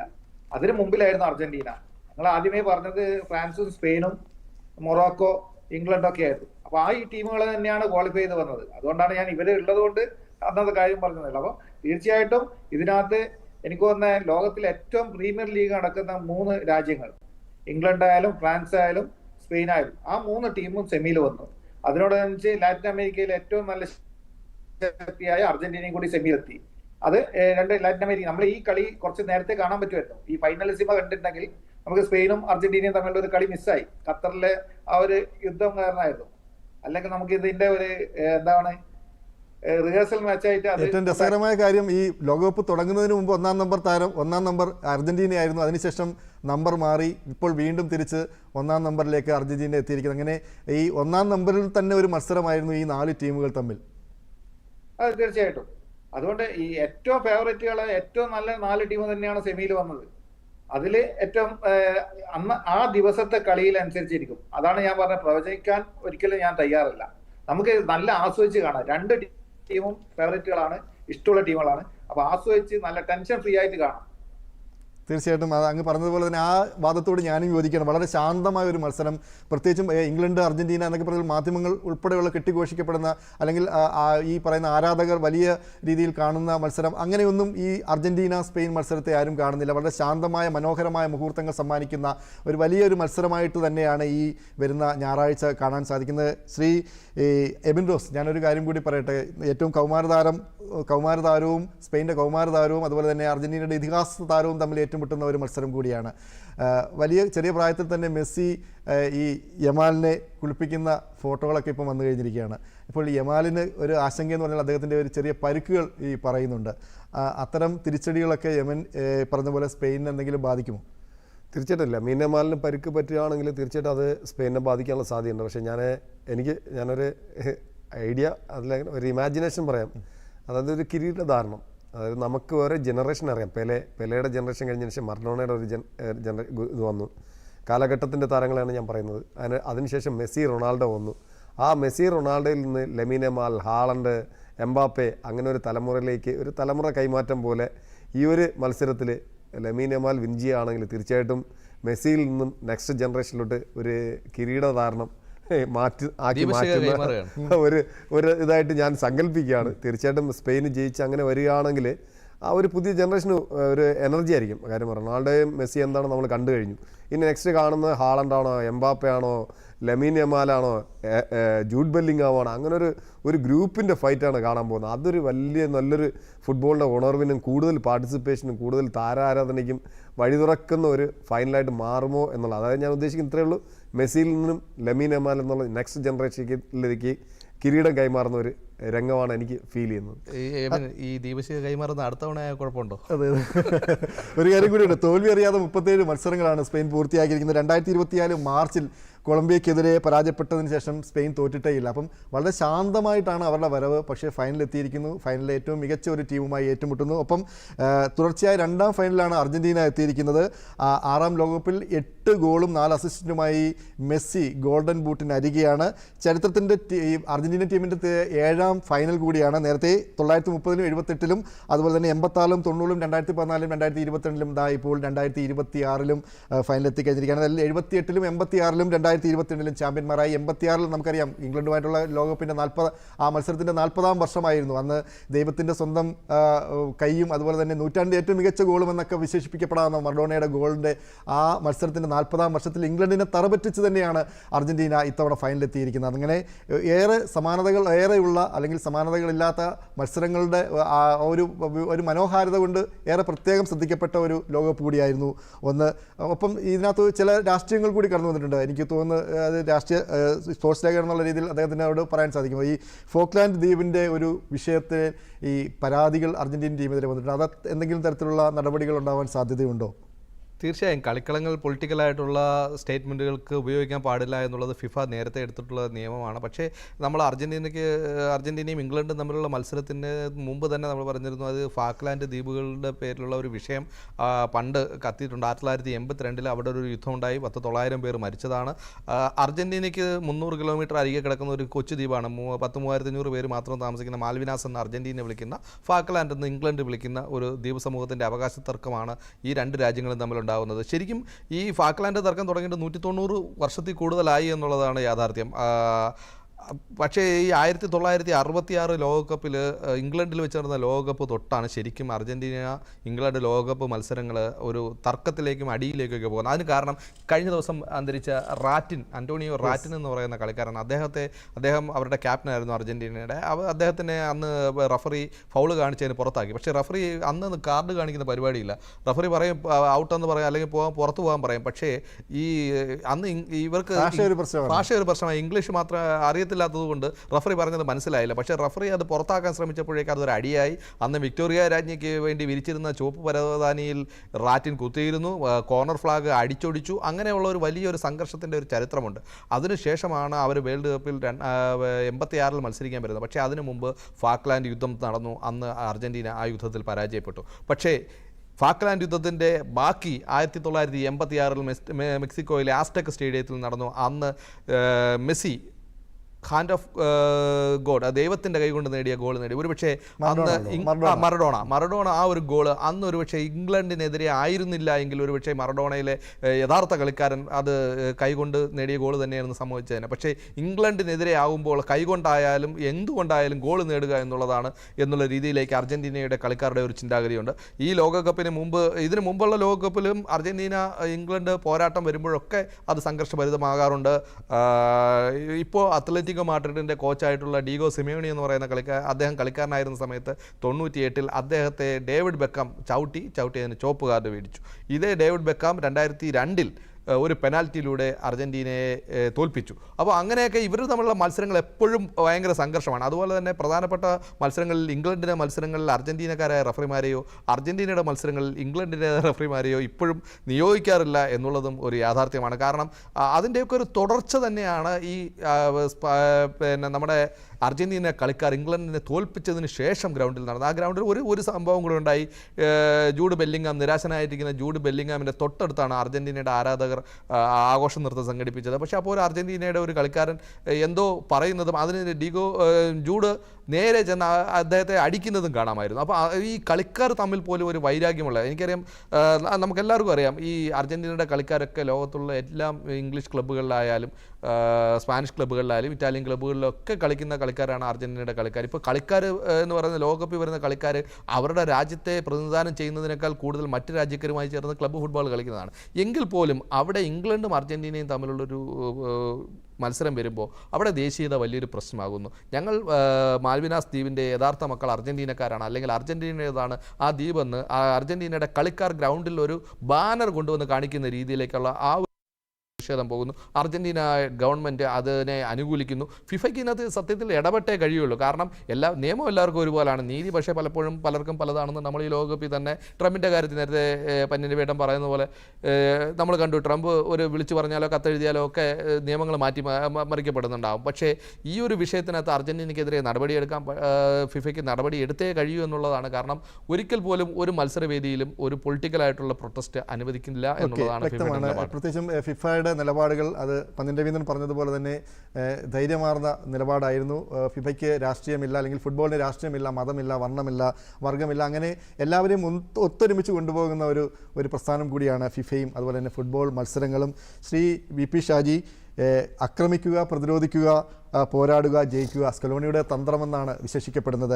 105 മത്സരങ്ങളാണ് സ്കലോണി അർജൻറ്റീനയെ മത്സരിപ്പിച്ചിരിക്കുന്നത്. അതിൽ 79 വിജയവും 18 സമനിലയും 9 പരാജയവും. 6 ടൂർണമെൻറ്റുകളാണ് പങ്കെടുപ്പിച്ചിരിക്കുന്നത്. അതിൽ 5 ഫൈനലുകൾ, 4ലും ട്രോഫി നേടാനായി എന്നുള്ളതാണ് ഏറ്റവും പ്രധാനപ്പെട്ട സ്കലോണിയുടെ തന്ത്രങ്ങൾ. ഈ സ്കലോണിയൊക്കെ എനിക്ക് വളരെ ഈ പറയുന്ന ഇത്ര ഇങ്ങനൊരു മനുഷ്യനുണ്ടോ, യാതൊരു വികാരവുമില്ലാത്ത ഗോളടിക്കുമ്പോഴും വിജയത്തിലേക്ക് പോകുമ്പോഴും ഇങ്ങനെ കൈ ഇങ്ങനെ ഇരുന്ന് ആ ഒരു മറ്റുള്ള കോച്ചുകളോ അല്ലെങ്കിൽ മറ്റുള്ള സഹപ്രവർത്തകരും ഒക്കെ ആവേശം കൊണ്ട് തുള്ളുമ്പോൾ ഈ ഒരു കോച്ച് വളരെ ശാന്തനായി എങ്ങനെ ഇരിക്കുന്നു എന്നുള്ളതാണ് എനിക്ക് എത്ര ആലോചിച്ചിട്ടും മതി പിടികിട്ടാത്തത്. Shri V P Shaji.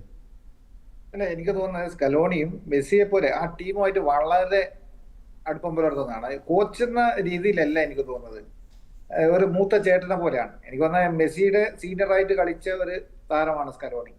അപ്പം ആ കളിക്കാരെ അങ്ങനെയാണ് കൊണ്ടുവന്നത്. ഇപ്പം മെസ്സിയോടുള്ള ആരാധനയുണ്ടല്ലോ ആ ടീമിലെ കളിക്കാർക്ക്, അതേ രീതിയിലുള്ള ഒരു ബഹുമാനം സ്കലോണിയോടും ഉണ്ട്. നമ്മുടെ ഒരു മൂത്ത ചേട്ടനാണ്, ചേട്ടൻ പറയുന്നത് അനുസരിക്കുക, ആ ചേട്ടനൊരു ട്രോഫി സമ്മാനിക്കും. ഇതേ ആ ഒരു ടീമിന്റെ ഇതുവരെയുള്ള ഇത് അടുപ്പം കാണുമ്പോൾ മെസ്സിക്ക് വേണ്ടി അവർ ജീവൻ കളയാൻ പോലും നിൽക്കുന്ന അത് ഇതിൽ തന്നെയാണ്. സ്കലോണി എന്നൊരു കോച്ച് ഉണ്ട്, ആ കോച്ചിനും കൂടി ഈ ട്രോഫി വേണം. ആ കോച്ചിന്റെ പറഞ്ഞവർക്കൊക്കെയുള്ള ഒരു മറുപടിയാണ്. എനിക്ക് അത് ഭയങ്കര എന്ന് വെച്ചാൽ ഒരു വളരെ ആത്മബന്ധമുള്ള കളിക്കാരും കോച്ചുമായിട്ടാണ് അർജന്റീന എനിക്ക് തോന്നിയിട്ടുള്ളത്. അത് തന്നെയാണ് ഗ്രൗണ്ടിലെ ആ റിസൾട്ട് വന്നുകൊണ്ടിരിക്കുന്നത്. ശ്രീ വി പി ഷാജിയാണ്. ആ ഒരു ആത്മബന്ധമാണ് അർജന്റീനൻ വിജയത്തിൻ്റെ രഹസ്യമെന്നാണ് വി പി ഷാജി പറയുന്നത്. ശ്രീ എബിൻ റോസ്, ഞാൻ പറഞ്ഞതുപോലെ തന്നെ നേരത്തെ എല്ലാ രാജ്യങ്ങളെക്കുറിച്ച് പറഞ്ഞ് 48 64 ആകും. ഈ നമ്മുടെ ഇന്ത്യയുടെ കാര്യം കൂടി നമുക്ക് ചർച്ച ചെയ്യപ്പെടേണ്ടതുണ്ട്. ആരോ സ്പോർട്സ് ലേഖന്മാരാണോ ആരോ നിർദ്ദേശങ്ങൾ വെച്ചിട്ടുണ്ട്, എല്ലാ സംസ്ഥാനങ്ങളെയും കൂടി പെടുത്താതെ ചില പ്രത്യേക കളിക്കുന്നവരെ മാത്രം ചേർത്ത് പിടിച്ചുകൊണ്ട് രാഷ്ട്രീയമൊന്നുമില്ലാതെ തന്നെ അവരെ പരിശീലിപ്പിച്ച് തുടങ്ങിയാൽ ഭാവിയിൽ ഇന്ത്യക്കും ഒരു ലോകകപ്പിൽ കളിക്കാനാവില്ലേ?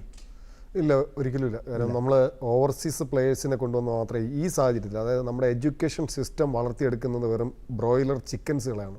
ഈ ചിക്കൻസുകൾ വെച്ചിട്ട് നമുക്ക് ഫുട്ബോൾ പോലെ ഹെവി വെയിറ്റ് അല്ലെങ്കിൽ എനർജറ്റിക് ആയിട്ടുള്ള ഇത്രയും എന്താ പറയുക ഇമ്പ്രസീവ് ആയുള്ള അട്രാക്റ്റീവ് ഒരു ഗെയിമിൽ പെർഫോമൻസ് ചെയ്യാൻ സാധിക്കില്ല. കാരണം നമ്മുടെ എഡ്യൂക്കേഷൻ സിസ്റ്റം എന്ന് പറയുന്നത് 4 ചുവരിനിടയിൽ 1 1 2 തറാപറ പന പഠിപ്പിക്കുന്ന ഈ കുട്ടികളെ വെച്ചിട്ട് ആരോഗ്യമില്ലാത്ത ശരീരം വെച്ചിട്ട് നമുക്കൊന്നും ചെയ്യാൻ സാധിക്കില്ല. ഇത് യാഥാർത്ഥ്യമാണ്. ഇത് നമ്മളെപ്പോഴും പറയും സ്പോർട്സ് എഡ്യൂക്കേഷൻ്റെ ഭാഗമാക്കണം, അല്ലെങ്കിൽ കായിക വിദ്യാഭ്യാസം പാഠ്യപദ്ധതിയുടെ ഭാഗമാക്കണം എന്ന് പറയുന്നതല്ലാതെ അത് പ്രാവർത്തികമാക്കാതെ നമ്മളുടെ ആരോഗ്യം ഈ ഫുട്ബോൾ പോലുള്ള ഗെയിമിൽ, അല്ലെങ്കിൽ നമ്മളറിയാം ഒളിമ്പിക്സിൽ പോലും നമുക്ക് മെഡൽ നേടാൻ സാധിക്കാത്തത് എന്തുകൊണ്ടെന്ന് പറഞ്ഞു കഴിഞ്ഞാൽ നമുക്കൊരു കോമ്പറ്റീറ്റീവ് മെൻറ്റാലിറ്റി വളരെ കുറവാണ്. നമ്മളെപ്പോഴും എഡ്യൂക്കേഷനാണ് ഏറ്റവും ഇമ്പോർട്ടൻ്റ്. എഡ്യൂക്കേഷൻ ഒരിക്കലും തള്ളിപ്പറയുന്നതല്ല, പക്ഷേ ഈ പറയുന്ന പോലെ ആരോഗ്യമുള്ള ശരീരത്തിന് ആരോഗ്യമുള്ള മനസ്സുണ്ടാവുള്ളൂ. ഫുട്ബോൾ കളി ശരീരവും മനസ്സും കരുത്തുറ്റ ആണെങ്കിൽ മാത്രമേ റിസൾട്ട് ഉണ്ടാക്കാൻ സാധിക്കുള്ളൂ. നമുക്ക് ഈ പറയുന്നതിന് അപ്പുറം ഒരു ഓവർസീസ് ആയിട്ടുള്ള കളിക്കാരെ കൊണ്ടുവന്ന് റിസൾട്ട് ഉണ്ടാക്കി ആൾക്കാരെ ഇമ്പ്രസ് ചെയ്യുക. കാര്യം ക്രിക്കറ്റിൽ പണ്ട് നമുക്കറിയാമല്ലോ, സ്കൂളിലെ കുട്ടികളെ കൊണ്ട് ഇരുത്തി ഗാലറി നിറച്ചുകൊണ്ട് കൈയടി വാങ്ങിച്ച് അതിനെ മാർക്കറ്റ് ചെയ്താണ് അവിടെ ഫിനാൻസ് ഫണ്ട് വരികയും ഫണ്ട് ഒരു ഇമ്പോർട്ടൻ്റ് ഘടകമാണ്. ഓക്കെ, വ്യക്തമാണ്. ശ്രീ എവിൻ റോസ്, എവിൻ റോസിൻ്റെ വാദത്തോട് അങ്ങ് യോജിക്കുന്നു അൻസാർ? അങ്ങനെ നമ്മൾ ഒരിക്കലും ഇന്ത്യ ലോകകപ്പിൽ കളിക്കില്ല എന്ന് എഴുത്തള്ളാൻ കഴിയുന്ന, ഞാൻ കളിക്കില്ല എന്ന് പറഞ്ഞിട്ടില്ല. എൻ്റെ പ്രോബ്ലംസ് മാത്രമേ കളിക്കണമെന്ന് ആഗ്രഹിക്കുന്ന കളിക്കാരെ പരിശീലിപ്പിക്കുന്ന ഒരു പരിശീലകനാണ് അത്. അങ്ങനെ ഇന്ത്യക്ക് ലോകകപ്പ് കളിക്കാൻ സാധിക്കില്ല എന്നുള്ള ഒരു ചിന്താഗതി എനിക്കില്ല തീർച്ചയായും. അതിന് കാരണം എന്ന് പറയുന്നത്, ഒന്ന് വേൾഡ് കപ്പിൻ്റെ ഒരു നിലവാരം 32 ടീമുകൾ മത്സരിക്കുന്നത് 48 ആകുന്നു, 64 ആകുന്നു. ഇനി വേൾഡ് കപ്പിൻ്റെ ഒരുപക്ഷെ ഇന്ത്യ ഉൾപ്പെടെയുള്ള രാജ്യങ്ങൾ വേൾഡ് കപ്പിൻ്റെ വേദി വരെ ആകാൻ പോകുന്നൊരു സാഹചര്യങ്ങൾ ഭാവിയിൽ വന്നേക്കാം. അപ്പോൾ അതുകൊണ്ട് ഇന്ത്യ ഒരിക്കലും വേൾഡ് കപ്പ് കളിക്കില്ല എന്നല്ല, പക്ഷേ നമുക്ക് കളിക്കേണ്ട ചില കാര്യങ്ങളുണ്ട്. എബിൻ ചൂണ്ടിക്കാണിച്ചതുപോലുള്ള ചില അടിസ്ഥാന ഘടകങ്ങളുണ്ട്. ഒന്ന്, നമ്മുടെ കുട്ടികളിൽ ശരിയായിട്ടുള്ള ഒരു സ്പോർട്സ് കൾച്ചർ ഉണ്ടാക്കിയെടുക്കണം. വിദ്യാഭ്യാസത്തിൻ്റെ ഭാഗമായിട്ട് സ്പോർട്സും മാറണം, നല്ല കളിക്കാരെ നമ്മൾ ഉണ്ടാക്കിയെടുക്കണം എന്നുള്ളത് ഒരു പ്രധാനം തന്നെ. അതുപോലെ തന്നെയാണ് ഓവർസീസ് കളിക്കാർ. അതായത് നമ്മളിപ്പോൾ നോക്കൂ, ഫ്രാൻസ് ടീമിൻ്റെ 26 അംഗ ഫ്രാൻസ് ടീമിലെ 21 പേരും ആഫ്രിക്കൻ രാജ്യങ്ങളിൽ നിന്നും ഫ്രാൻസിലേക്ക് കുടിയേറിയവരോ അല്ലെങ്കിൽ അങ്ങനെയുള്ള ആൾക്കാരാണ്. ഈ സ്പാനിഷ് ടീമിലും അതുപോലെ തന്നെ ആഫ്രിക്കൻ കരുത്താണ് ഈ ലോകകപ്പിലുണ്ടായിരുന്നത്. ഏതാണ്ട് 116ഓളം താരങ്ങളാണ് വിവിധ മറ്റ് രാജ്യങ്ങളിൽ നിന്നും ആഫ്രിക്കൻ ഭൂഖണ്ഡത്തിൽ നിന്നും മറ്റ് രാജ്യങ്ങൾക്ക് വേണ്ടി കളിച്ചത്. അതുപോലെ തന്നെ 10 ആഫ്രിക്കൻ താരങ്ങൾ. അപ്പോൾ ശരിക്കും ഏറ്റവും വലിയ കായിക കരുത്തിൻ്റെ ഒരു സ്വാംശീകരണമാണ് പല യൂറോപ്യൻ രാജ്യങ്ങളിൽ നടക്കുന്നത്. ഇപ്പോൾ ഫ്രാൻസ് എന്ന് പറയുമ്പോൾ അതിനകത്ത് ഫ്രഞ്ചുകാർ വളരെ കുറവാണ്. അവിടേക്ക് കുടിയേറിയവരുടെ രണ്ടാമത്തെയും മൂന്നാമത്തെയും തലമുറ. ഞാനൊന്ന് ഇടപെടുകയാണ്. തീർച്ചയായിട്ടും ഭരണാധികാരികൾ ശ്രദ്ധിക്കേണ്ട കാര്യമാണ്. ഭാവിയിൽ ഇന്ത്യയിലും ഈ പറയുന്ന ഫുട്ബോൾ ആരാധകരുണ്ട്. അവർക്ക് വേണ്ടി ഒരു ടീമിനെ ഈ ലോകവേദികളിൽ എത്തിക്കാൻ ശ്രമിക്കുകയാണ് ഭരണാധികാരികൾ. വരേണ്ടത് ഒരു കാര്യം കൂടിയുണ്ട്, സ്കോർ ഷീറ്റിൽ എല്ലാ ഹീറോസിൻ്റെയും പേരുണ്ടാകില്ല. പക്ഷേ ചിലരുടെ പേര് ആരാധകരുടെ ഹൃദയത്തിലാണ് ഉണ്ടാവുക. അത്തരം പേരുകളാണ് ഈ രണ്ട് ടീമുകളുമുള്ളത്. അത് അർജൻറ്റീനയിലെ ആയാലും സ്പെയിനിൻ്റെ ആയാലും ആ കളിക്കാരാണ് ഫൈനലിൽ നിർണായകമാവുക. അവരുടെ നീക്കങ്ങളാണ്. അങ്ങനെ മെസ്സി ഗോളടിച്ചും ഗോളടിപ്പിച്ചും മെസ്സിയുണ്ട്, അതുപോലെ തന്നെ കൗമാര താരം യമാലുണ്ട്. അങ്ങനെ ഈ കളിക്കാരുടെ മികവിൽ ഇത്തവണ ആർക്കാകും ലോക കിരീടമെന്നുള്ളതാണ് ഫുട്ബോൾ ലോകം കാത്തിരിക്കുന്നത്. എന്നോടൊപ്പം ഈ ചർച്ചയിൽ പങ്കെടുത്ത ശ്രീ പന്നിൻ രവീന്ദ്രൻ, ശ്രീ എബിൻ റോസ്, അതോടൊപ്പം തന്നെ അൻസാർ എസ് രാജ്, ഒപ്പം VP ഷാജിക്കും നന്ദി. സമകാലികത്തിൻ്റെ ഈ എപ്പിസോഡ് ഇവിടെ അവസാനിക്കുകയാണ്. നാളെ മറ്റൊരു വിഷയമായി കാണാം. നമസ്കാരം.